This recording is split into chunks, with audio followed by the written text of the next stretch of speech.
So it's February, it's the month of love. Valentine's Day is just around the corner. Let's read some contemporary romances this week.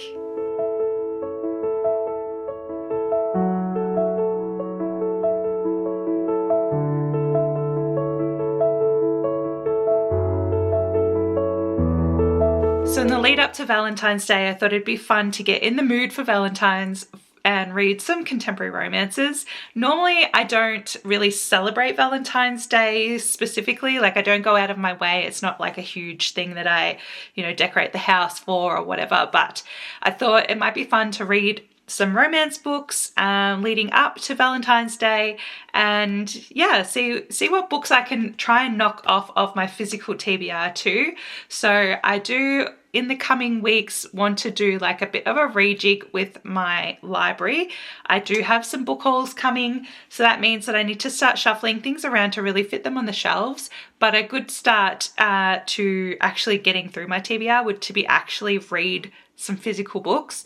I have been reading a lot on my Kindle because I do tend to buy a lot of newer releases on my Kindle first, or at the moment I still have my Kindle Unlimited going. So I should probably pause that while I'm trying to go through all of the books that you can see behind me, and there's some over this side that you can't actually see. But anyway, that's a problem for another day and a different Shay. So today we're going to read contemporary, but first let's make a coffee because I have hit a wall.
So the first book that I want to pick up to read is Unromance by Erin Connor. So hopefully the light's not reflecting too bad on that. So this one says, Sawyer Green is done with romance. Once a best-selling romance writer, she's been left with nothing but heartbreak and bitterness. So when Sawyer gets stuck in a lift with TV heartthrob and infamous serial monogamist Mason West, she is determined that this will not be their meet-cute. But the universe has other plans. When the two bump into each other again, Sawyer and Mason make a plan. To cure his hopeless romanticism and her writer's block, Sawyer will become the rom-com love interest of Mason's dreams and ruin romance for him one trope at a time. There's just one rule: do not fall in love. What could go wrong? So this one I've had for quite a while and I have been wanting to pick it up. So I thought this would make a great first book for the vlog. So we're going to jump straight in.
I've been reading for about an hour and I'm 74 to 75 pages in.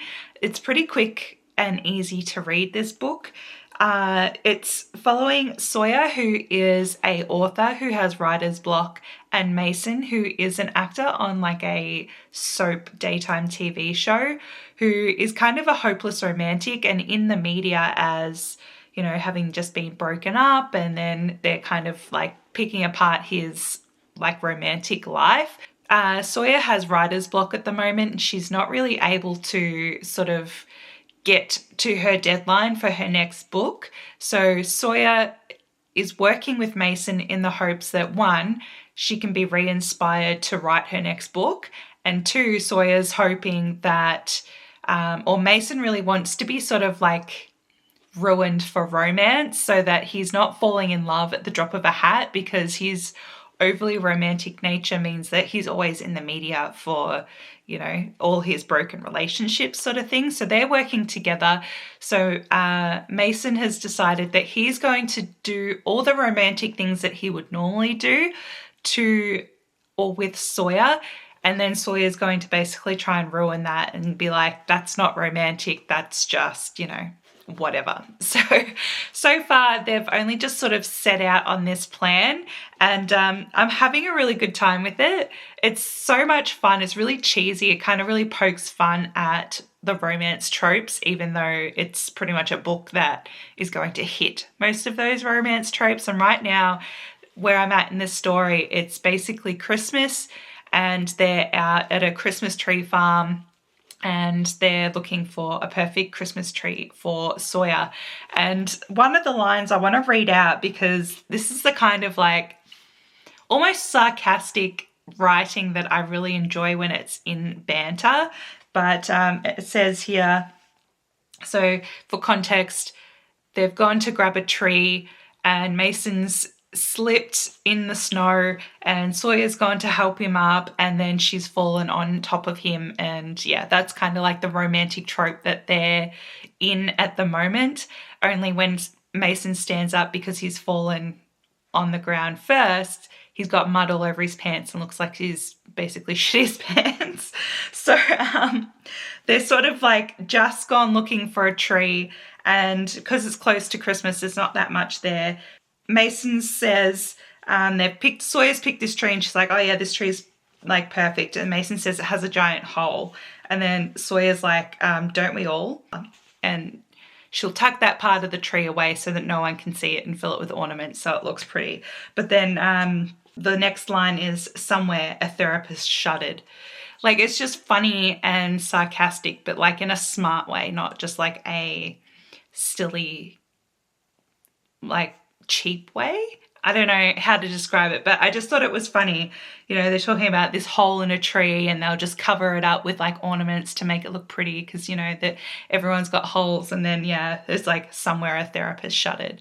I just thought that was really funny and wanted to share. But I'm having a really good time. And I will check back in when I'm either further along or finished. I have a feeling I'll get close to finishing this tonight. Maybe I'll at least get halfway, if not 2/3 of the way through, I think. But yeah, it's a quick, fun, easy read so far. All right, guys, I have finished Unromance by Erin Connor, and I don't know, I'm not sure if I'm going to settle on a 3 or 4 star, but I had an absolute blast reading this book. It was so much fun. It kind of really just poked fun at every little trope that has sort of made up the romance genre, not just in books but in movies as well. And it really pulls a lot from like the rom-com sort of genre or subgenre. And yeah, it was just so much fun. So it follows Sawyer, our female main character, and Mason, our male main character. And Mason in this book is the romantic. So he is the one that loves the grand gestures. He's the one that goes overboard for all of his partners. So he is sort of the one that Sawyer is trying to ruin those tropes for, but the entire time that they're trying to go through these stereotypical romantic tropes, they're sort of slowly falling in love with each other. And yeah, I just thought it was super fun. It's like a fun concept for a romance book, because even though, you know they're going to fall in love at the end. The fact that they're trying so hard to poke fun at all these tropes and then essentially it's what leads them to connecting in the first place is so much fun. And something that I really loved about this book is that each chapter heading has like a sort of like little romance trope that they poke fun at, and it kind of just leads into what that chapter is sort of going to be about. So for example, this one is Just Friends, the ancient romance myth that you, a mere mortal, can be platonic acquaintances with the sex god who blew your back out a fortnight ago. So it's just got fun little things like that on each chapter. So that one's chapter 9. So chapter 10 is Holiday Hallmark Movie, equal parts twinkling lights and patterned scarves, 3 dashes of hot as cocoa lingering looks, sprinkle in a tree lighting ceremony, and serve up at an ice skating rink in the town square. So yeah, it just has lots of different tropes in there. There's ones like kiss me now so we can hide, secrets, just once to get it out of our system. So yeah, lots of fun and lots of poking at actual romance tropes. But yeah, it was a really good book and really easy. I pretty much read the first half of this book on the first afternoon. So yeah, if you want something that's just light and cheesy and easy to get into and not really going to take up too much brain power trying to read through, I would definitely recommend this book. So with that said, I do have to put this into my reading journal, but I'm going to wait and see what I end up reading it. The next book that we're going to pick, however, I'm not sure what one to go for. Yeah, I'm having a quick look around. I'm not sure what direction I want to go in when it comes to the next book. If I want to stick with like a contemporary, I've got sports romance, I've got cowboy romance, just plain contemporary. So first things first, let's pop this one back on the shelves. And then, all right, I think I'm going to pick from one of these. I have Lila Sage, Swift and Settled by Lila Sage. I think this is the first one. Oh, Done and Dusted is first. So I don't have Done and Dusted. I only have Swift and Saddled and Lost and Lassoed. So anyway, they're interconnected. I don't think it matters. But Swift and Saddled by Lila Sage. The Roommate by Rosie Danan. And maybe The Long Game by Elena Armes. So Swift and Saddled is... After the disaster that was her marriage, Ada had clawed her way up from rock bottom, and now her fledgling interior design business has landed a career-making project at Rebel Blue Ranch in Wyoming. On her first night at Meadowlark, Ada finds herself in a dive bar, unable to shake the eyes of a handsome cowboy. He leaves her with the kind of kiss that most people can only fantasize about, and she almost regrets that they'll never meet again. Little does she know, Weston Ryder is a happy guy. Even happier now that the mysterious woman from the bar is the interior designer on his project. It's too bad she wants absolutely nothing to do with him outside of work. As walls come down around Rebel Blue Ranch, Ada's stay firmly in place. Can they make it through this project without giving in to their intense chemistry, or will they put their dreams on the line for a chance at love? So that one's cute. A bit of an interior design thing. I really like those sort of stories. So The Roommate by Rosie Danan is Clara Wheaton is the consummate good girl, overachieving, well-mannered, utterly predictable. When her childhood crush invites her to move cross-country, the offer is too good to resist. Unfortunately, it's also too good to be true. Suddenly, Clara finds herself sharing a house with a charming stranger. Josh might be a bit too perceptive, not to mention handsome, for comfort, but there's a good chance he and Clara could have survived sharing a summer sublet if she hadn't looked him up on the internet. Once she learns how Josh has made a name for himself, Clara realizes living with him might destroy the reputation she spent years building. But while they may not agree on much, both Josh and Clara believe women deserve better sex. What they decide to do about it will change both their lives, and if they're lucky, they'll help everyone else get lucky too. That could be interesting. And then The Long Game by Elena Armes. This is one of the first books that I bought with the intention of collecting books like this again. So I kind of really want to do this one, but anyway, we will read out the blurb and go from there. So, Adeline Reyes has something to prove. After years of working at her father's football club, she wants to make a name for herself, but not for the wrong reasons. When an embarrassing video of Adeline goes viral, her father sends her to a small town to turn around their struggling soccer team. She arrives armed with plans to kick them into shape, only to find a group of 9-year-old girls. One person is there to help, Cameron Caldoni, a goalkeeping legend who is inexplicably in town, but after an unfortunate incident involving a rooster, the two find themselves on opposing sides. Adeline thinks Cameron is a surly, scowling brute. Cameron thinks Adeline needs to take life less seriously. Despite their differences, the two need to play nice and remember they're on the same team. After all, it's a long game. Look, I'm going to be biased, but I really want to read this one. So yeah, this is like one of the first books that, and I bought it new, not secondhand, even though I generally try to buy secondhand, but this one was on clearance for like $6, I'm pretty sure. But it was like one of the first sort of books that I grabbed in a book haul to like conceptualize this library. So I've had it on my TBR for a very long time, and I feel like today is the day. I'm just in the mood to read this one, and yeah, it kind of feels like the right thing, the right book. Even though it wasn't the first book to be ticked off in the physical TBR when I started doing my journal this year, it definitely feels like the right book to do in this vlog, since I'm focusing on physical books in this vlog. So yeah, The Long Game by Elena Armes.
So I'm done with The Long Game by Elena Armes.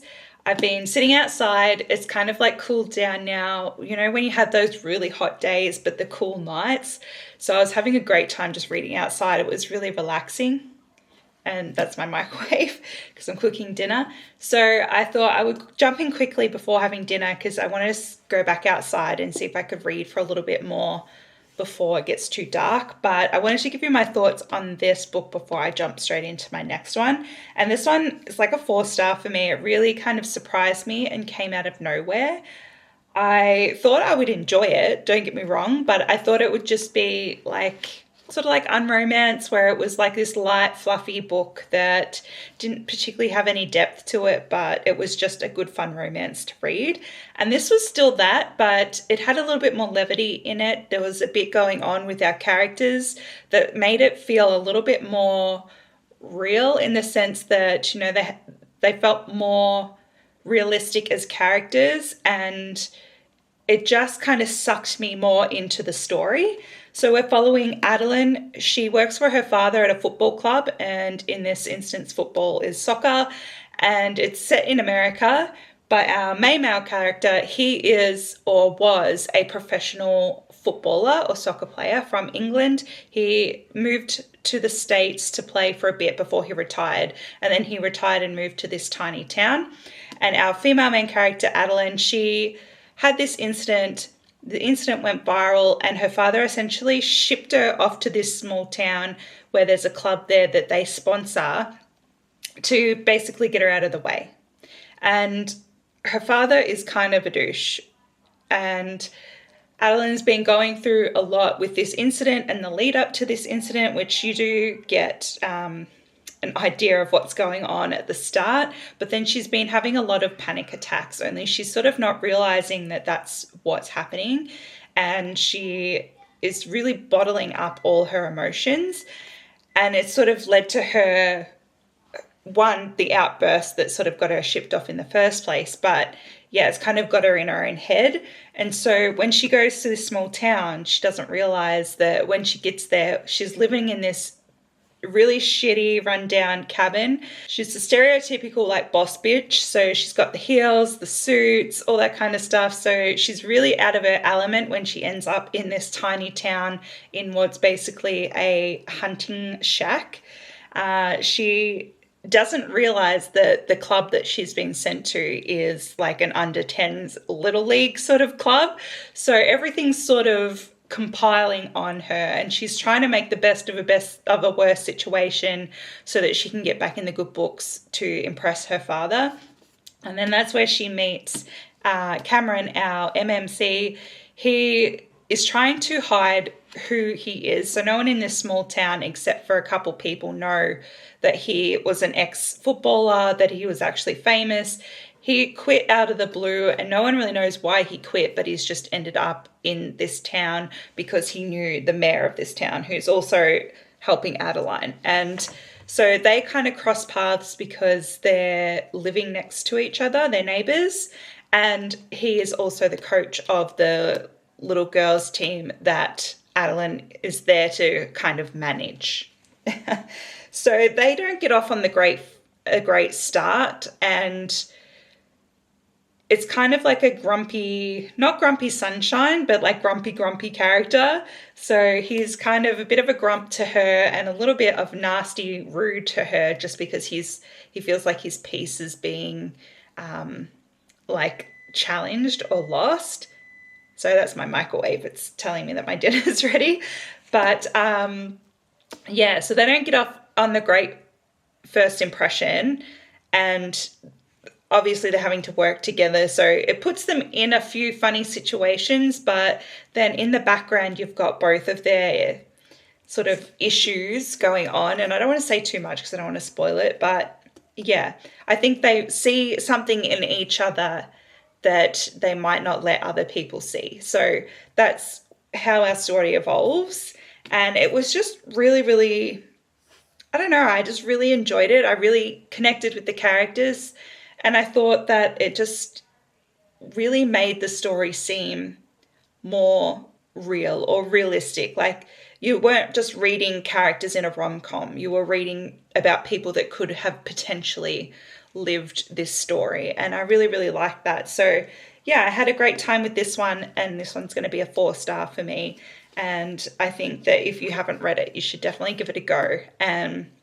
So yeah, it's getting dark now, so I'm hoping I can get at least another hour or so outside before it gets too dark. But I'm going to eat dinner, and then I will check back in when I've started the next book.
my reread of Assistant to the Villain by Hannah Nicole Mayer, or Mayra, I'm not sure how it's pronounced, last night. I originally gave that book 4 stars, and I think almost it's worth bumping up to a 5-star. I don't change my ratings after I've done them, really, because I read it probably like, I don't even know, a year ago maybe, or maybe even 2 years ago. I don't even remember at this point. So I wanted to do a reread because I'd bought the 3rd book and then didn't have the 2nd book yet, but I wanted to reread it before I start the 2nd book. I don't want to read the 2nd book straight away. Like, I want to do it relatively soon, but I want to kind of spread the next 2 books out over the next like month or so. And then I might read the 3rd one in like another month again, because the 4th book doesn't come out, I think, until like August of this year. And then I'm not sure if that's going to be the last book or if there's going to be one more. So yeah, I don't want to read them too early because then I might nearly have to do another reread. But I remember the vibes of the book and I remember sort of most of what happens, but I couldn't quite remember how it ended exactly. And so rather than just reread the ending to read the rest of the series, I thought I'd reread the entire book, which I'm really glad I did. It's such a fun book. So if you don't know what it is, the book follows Evie. She is sort of like this out of work, out of luck sort of character. She's gone to a job fair in this like fantasy realm that she lives in, and this realm's being plagued by the bad guy called the Villain. And as she's walking home, she inadvertently crosses paths with the Villain and then almost sort of not necessarily ends up helping them, but kind of gets caught up with him. And then like their banter is so much fun. Like, she's the type of character that just sort of says whatever she's thinking. So the Villain, obviously, in this story, because it's very much a rom-com, is apparently very attractive. And so she's like, the vibe of Evie is like, oh, you're just too attractive to be this bad, like that sort of thing. I don't know, like I'm not explaining it very well, but it's a very funny, tongue-in-cheek sort of cozy fantasy. Like, there's things going on, but it's not like a big epic romantasy or anything like that. So yeah, it's just really kind of funny and cheesy and cute and low stakes, but also got a lot going on. And for her, like most of the book, you don't even know the Villain's name, and she's just referring to him as his villain or his overlord or whatever. So yeah, it's a good book. It's like I said, it's very low stakes, but it's just a fun book, and I'm really looking forward to continuing the series. And because it's not a very big book, I think it's like 250 to 275 pages, so it's quite an easy read as well. But yeah, I think I was definitely sticking to at least my 4-star rating. If not, it could almost be a 5-star just for the vibes. So yeah, that one was really fun, and I definitely recommend reading it if you want something a little bit more, almost like a palate cleanser if you have books like that. But it's just very cozy, low stakes, funny, almost cheesy, but there is still like blood and gore and whatever else sort of almost depicted in the story as well. So there is something that you do have to read the trigger warnings for, but yeah, it's definitely not as out there as like a normal romantasy sort of book. So yeah, it's good fun. And instead of carrying on with that series in this vlog, what I want to do is I've bought a new book that I want to talk about. And then I've also, and I'm going to pull them up because I can't remember what they're all called. So it's the Improbable Meet Cute Second Chances books. And I've listened to a couple. Yeah, so if you download the ebook, you get the free audio as well if you're a part of Audible, is what I was trying to say. So I've listened to, the first one I listened to was called Second Act Romance by Julie Soto. So this one was probably one of my favorites so far. It is one of the shorter ones, Guys, I'm just jumping in really quickly because I did not explain this book very well, but essentially our two main characters had met years ago on a Broadway show and had a great connection, whatever, but didn't give each other the correct details of who they were because our main male character, I think his name, they call him Curtis, but his real name is Chris. Anyway, he was on this show for a while, then he got a gig on a soap opera and got really famous. And then our FMC, her name is Beck, but CJ misheard it and thought it was Beth. And so he went looking for her after the show, but the whole show had sort of been plagued by this flu and she got really sick and wasn't able to sort of like meet up with anyone after the show.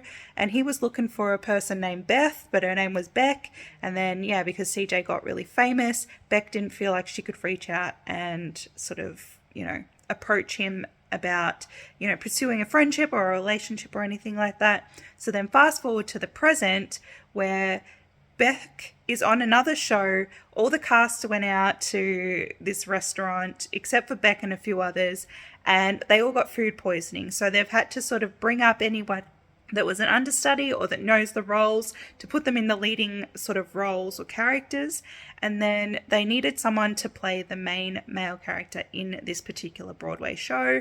And CJ just happened to be holidaying with his family in the same city and state. And so they asked him to come in and just jump in on this show. And so they reconnect again and realize that there was a lot of miscommunication back when they first met.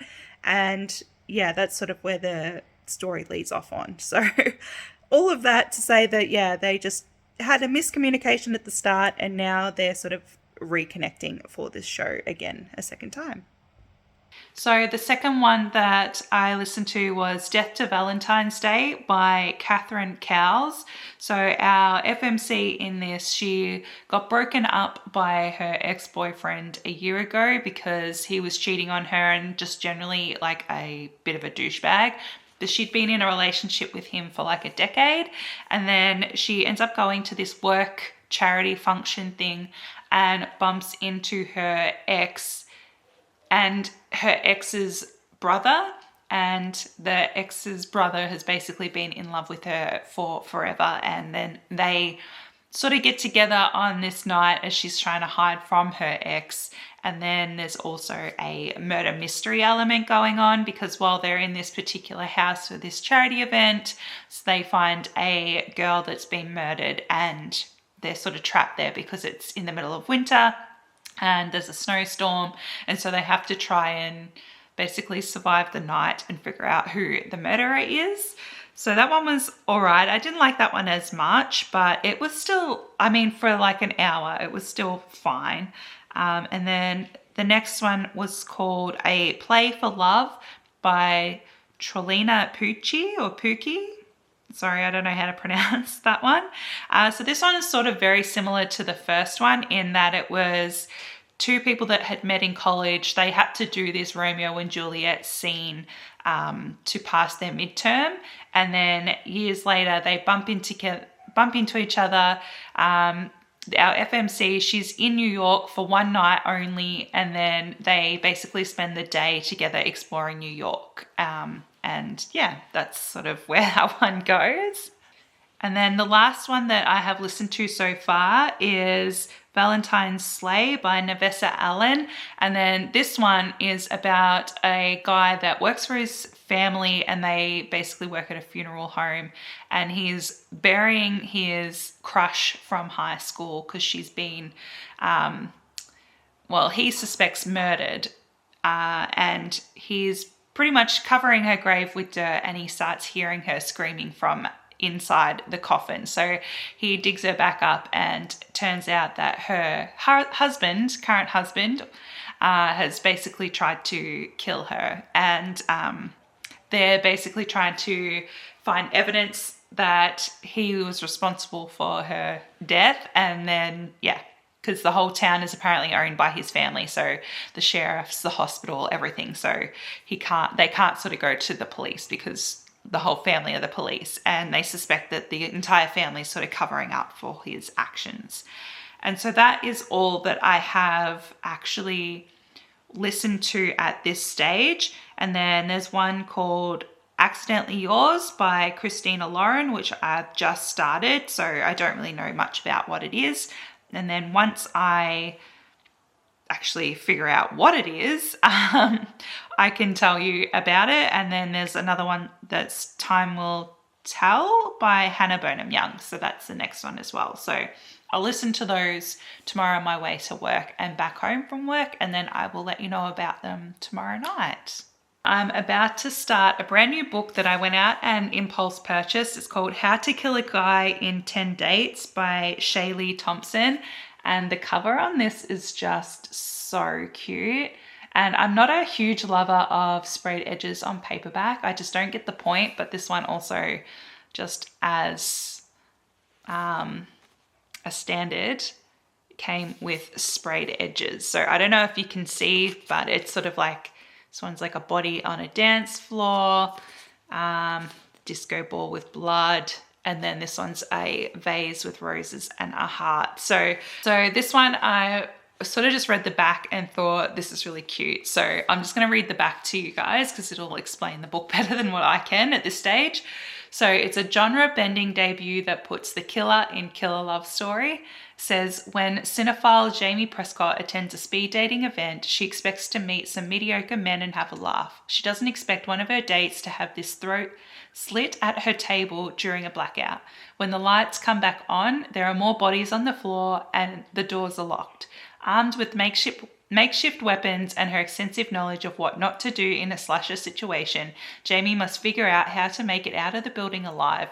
But as the night progresses, she begins to suspect the killer is trying to woo someone. Whatever happened to roses and perfume? And why can't Jamie stay focused on the important thing here, which is obviously not getting murdered instead of being distracted by a few hot guys, especially if one of these hot guys happens to be the bad guy. Oops. So yeah, I just thought this one looked really, really cute and really fun and would be perfect for the season. And then it's got some cute art on the back as well, if it's going to focus.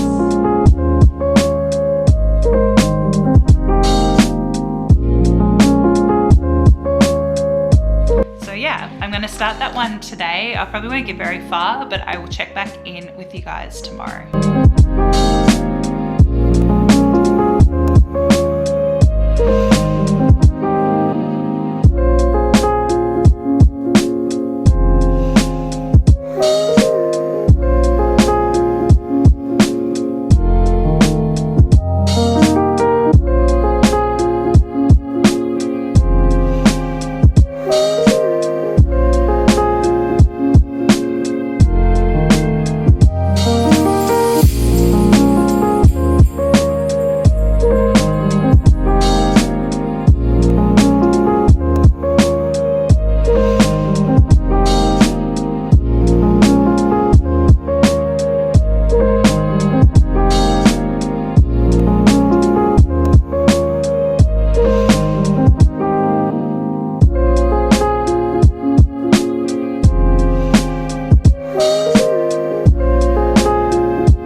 Jumping in really quickly, I've listened to the last two stories in the Improbable Meet Cute Second Chance Audible original things, and I thought I would just jump on and tell you about the two that I had to listen to. Well, I didn't have to. I wanted to listen to today, and there's a plane going overhead, of course.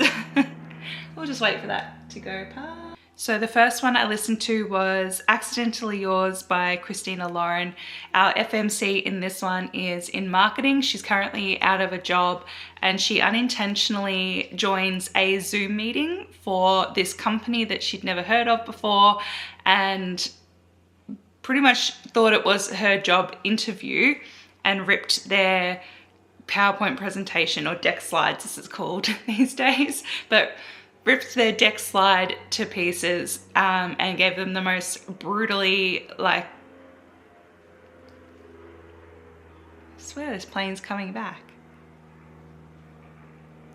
Maybe it's circling. But anyway, she gave them a pretty brutal review of the slides that they were doing, and they wanted to reach out and try and find her. So the CEO reached out, and he is our MMC, to try and get her to work for them, essentially, because they were a relatively new company just trying to stay afloat and they didn't have anyone in the marketing space. So they had been communicating via email, and the emails went from professional to a little bit more flirty until they had agreed to meet. So that was Accidentally Yours by Christina Lauren. And then the last one was called Time Will Tell by Hannah Bonham Young. And this one followed our FMC, who was a teacher. She had been given this letter from her grandma who had passed, and found out that when her grandmother was younger, she was actually in love with another woman, and because of the time, they'd kept it a secret. And then before, you know, obviously they both moved on to have families and had lived this almost like secret life, they had created this time capsule together. And her grandmother's partner at the time, she was originally from England. So our FMC got this letter saying, hey, now that I'm gone, I feel like I can tell you this and I want you to know the truth. But there's also a, you know, time capsule that we kept. So I would love for you to, you know, go get this time capsule, and if you can, reach out to the other family. So she has done that. She's found an email for one of the grandsons of the partner, and has basically reached out and said, hey, I found a time capsule that has like your grandma's stuff in it. And then has sort of like the email exchange sort of led her to be saying, look, I don't know if you know, but they had our grandparents had a romantic relationship when they were younger, all that kind of stuff. And then they agree to get the families together to open this particular time capsule. But the two, our FMC and MMC that were communicating via email, end up again sort of similar to the previous one. And I didn't read them in any particular order. It was just sort of how Audible was playing them. So I feel like there's a couple of stories that were very similar that I listened to one after the other. But yeah, in this particular case, again, the communication was via email, and what started out as sort of like a, hey, do you want to see what's in this thing? This time capsule ended up being something more. So yeah, overall, I would give the stories probably a 3-star. Like, they were cute and they were all right to listen to, because it took, some of them only took like just over an hour to listen to. I don't know if it's like I'd ever listen to them again, but for what they are, they're all right. And when I'm listening to them on the way to work, it's something that passes the time. So yeah, I guess collectively I'd probably give it a 3-star. I don't think I'm going to actually like rate each one individually, but yeah, I think the first one that I listened to, Second Act Romance by Julie Soto, was my favorite out of all of those. But yeah, so I've started How to Kill a Guy in 10 Dates. I'm only about, I don't know, 2 or 3 chapters in.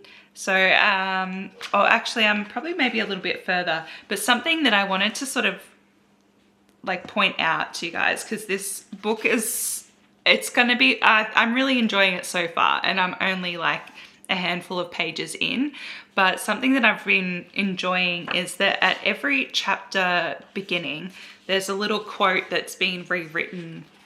I don't know if it's going to show up, but been rewritten to sort of fit the vibe of the book, because the book's all about like rom-coms and slashes, and our FMC in this, she's trying to write her thesis on the sort of like the, I don't know, the tropes or the themes in slashes and rom-coms that people keep going back for, you know, like in a rom-com, if you follow this particular formula, you're going to find love, or if you follow this formula in a slasher film, you'll survive at the end. So that's sort of like the basis of her thesis for the FMC in here. So everything's sort of being twisted. So we've got like a quote for chapter 1. It's from the movie The Holiday, but because it's been altered to fit like the slasher theme as well, it says "not the holiday" under the quote, which is, I suppose I think about murder more than anyone really should. I am constantly amazed by its sheer power to alter and define our lives. But I'm assuming, because I don't exactly know, that it should say, I suppose I think about love more than anyone else really should. Maybe less so than murder. So yeah, that's the sort of thing that's on every chapter sort of page. And then I'm having a good time with it so far, and I've barely even got into it, so I can't wait to continue on. And this book is just so cute. Like normally, I don't care about sprayed edges. I think I've said that already, but the cover in this, like the art on this, I would have a poster of this. This is really cute. So yeah, so far so good. But I will check back in when I'm actually like maybe halfway through, if not further, just because obviously in the first couple of chapters, anything could be really good or really bad. You've kind of got to get into it a little bit, but yeah, I will check in a bit later. I finished up How to Kill a Guy in 10 Dates by Shaylee Thompson. This book is so much fun. I'm going to give it, I'm tossing up between a 4 and a 5 star. I don't know if it was quite a 5-star feeling, but I've never read anything like this before. I enjoyed the fact that it was a mix of slasher and rom-com, and you do get a happy ever after in this. The main characters, or the main character Jamie, it's not a dark romance in the sense that she's in it with the killer sort of thing. Like there is a full-on slasher element. It's not like a dark romance in that sense.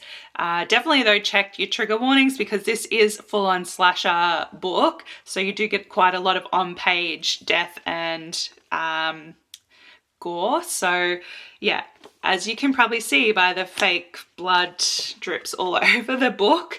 So definitely, yeah, check trigger warnings. However, it was so much fun. It kind of kept me guessing to the end. At first I thought I knew exactly what was going on, and then I didn't, and then I did, and yeah, so I didn't actually have any clue, but in the end I still sort of guessed how it was going to end up, but it had me guessing the entire way. So it wasn't predictable in the sense that I was like, oh yeah, that's definitely our killer, and you can't change my mind, because there was a little bit of doubt in there. So while I did technically guess who the correct killer was, I still kind of had no clue until towards the end when you get the reveal. So yeah, really, really good book. I thought it was so much fun. If you like a slasher and you love a rom-com, there's so many little throw-ins to slashers, to rom-coms, the quotes, the tropes. It's really, really, really good, and I had such a fun time with it. So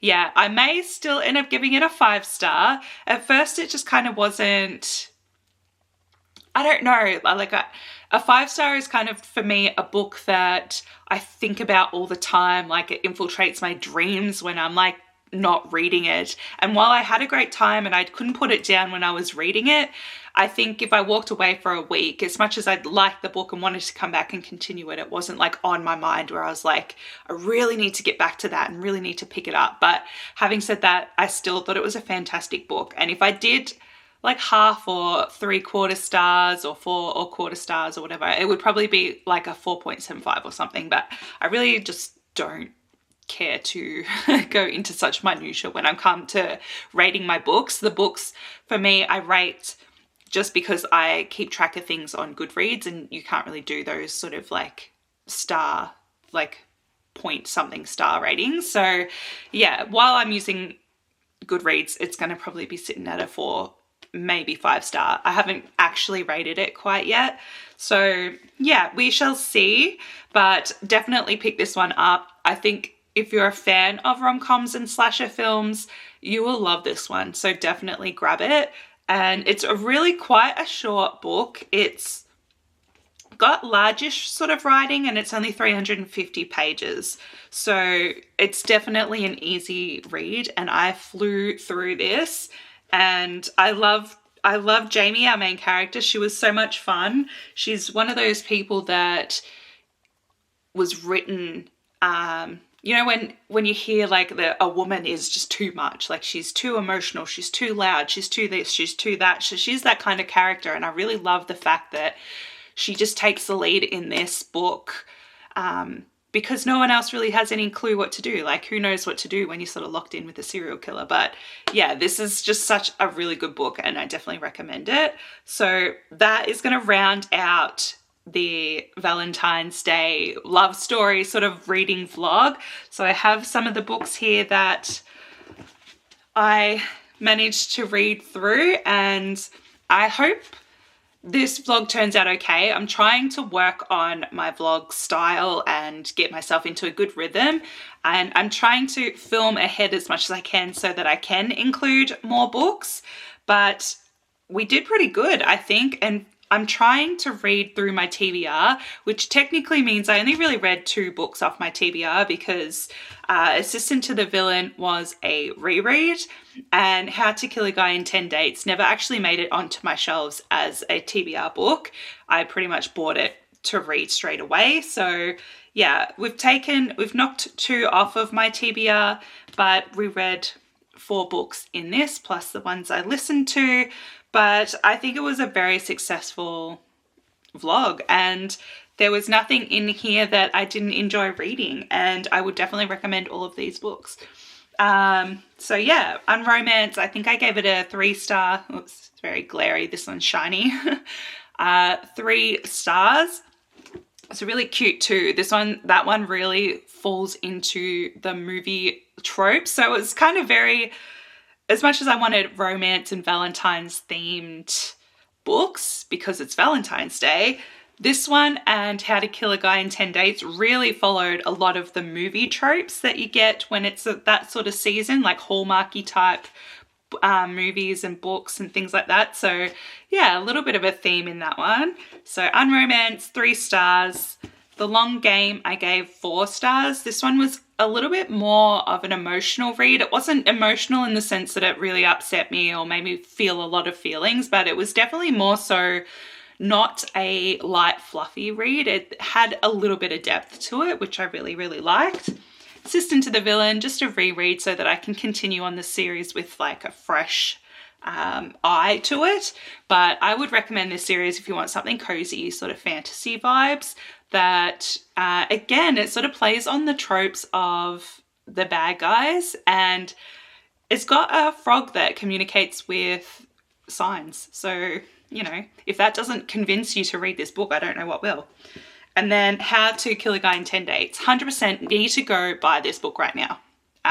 But yeah, so the ones that we listened to, I'm not going to sing their praises necessarily. They're great for what they are, which I think is why they're continuing to do these little sort of like Amazon original 2-hour, 1-hour little stories, because they are fun for what they are. But they're definitely not something, if you didn't have Kindle already or Kindle Unlimited, and I wouldn't go out and pay for them, is pretty much what I'm saying. Like, they're fun if you've got them already in your memberships that you can listen to for free.